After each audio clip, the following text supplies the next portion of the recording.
Hi there, and welcome to Storytime with Kay. Today we will read Guardians of the Galaxy, Great Space Expectations by Colin Hosten and illustrated by George Duarte.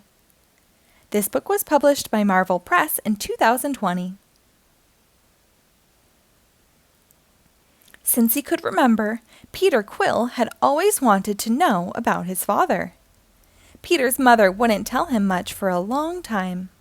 Then finally, one day, she gave him a box of delicate trinkets and pictures.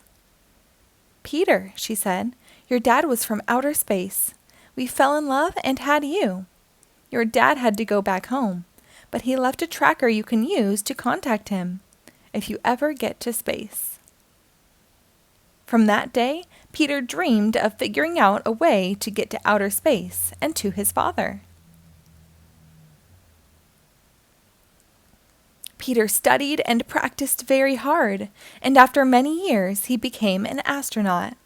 He was finally ready to find his dad. Peter blasted off into the cosmos. His tracker blipped and bleeped, growing bright. With every planet he visited, Peter searched for his dad. On one strange planet, Peter came across the Ravagers, space pirates who roamed the galaxy looking for treasure. The Ravagers were taken by Peter's human appearance and thought it would make him a good thief. They asked him to join them, and Peter agreed, on the condition they help him find his dad along the way. The Ravagers were kind to Peter. They even gave him a brand new ship, which he called the Milano. But despite the Ravagers' help, Peter still felt alone. All he wanted was to find his father. One day the Ravagers stopped to refuel on Nowhere, a space station that resembles a skull. Peter heard that an intergalactic emperor was visiting the planet. He saw the crowd of people cheering on the emperor and couldn't believe his eyes. He pulled out an old photo he had taken with him from his special box and pushed his way forward to get a closer look. The emperor was a bit older and grayer, but the face was unmistakable. Peter had found his father. Peter had so many questions. He needs to see me, Peter thought. He began to climb over the protection barrier, inching his way to the emperor. "Hey, you're too close!" Two royal guards yanked Peter away. Peter cried out for his father, but it was no use. His father could not hear him. Dejected and alone, Peter pondered his next move. He didn't want to return to Earth. Peter enjoyed traveling the cosmos, but not with the Ravagers, who only wanted to steal. Peter wanted to discover new things. An idea struck. He'd travel the galaxy on great adventures, making a name for himself along the way.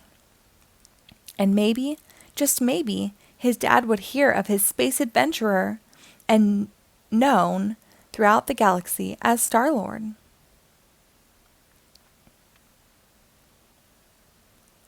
On his intergalactic travels, Star-Lord learned of a great warrior named Gamora. As a young girl, Gamora had been taken in by the most feared supervillain in the universe, Thanos. He raised Gamora and another girl, Nebula, to be dangerous warriors.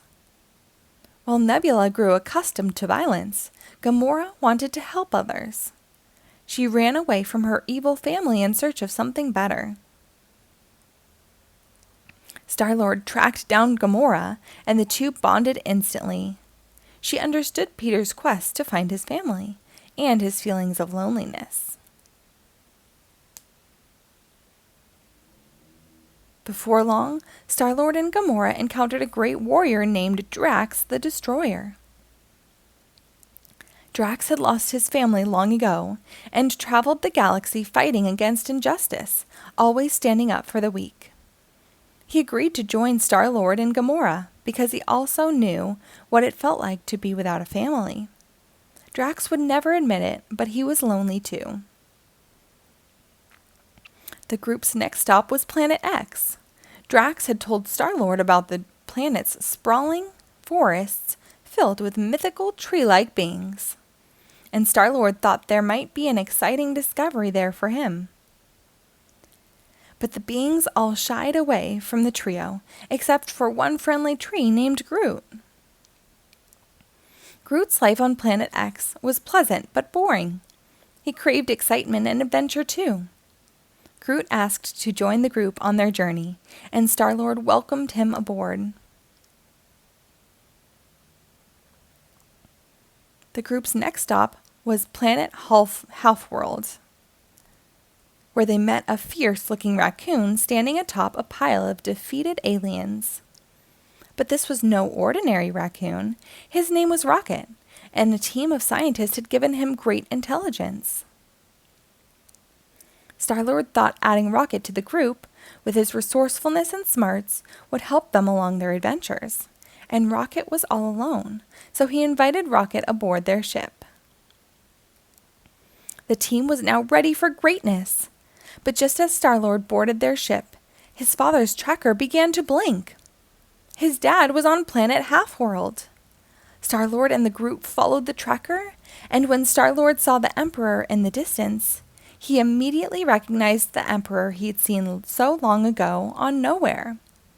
This time, he made sure his dad noticed him. Star-Lord was happy he'd at last located his father, but he realized he'd already found exactly what he'd been searching for, a place that felt like home. And he'd found it with Gamora, Drax, Groot, and Rocket. Star-Lord asked the group if they would stay with him and travel the galaxy together permanently, and everyone agreed. The Guardians of the Galaxy were officially born. The end. Thank you for reading along. Be sure to rate and follow us for new episodes posted daily.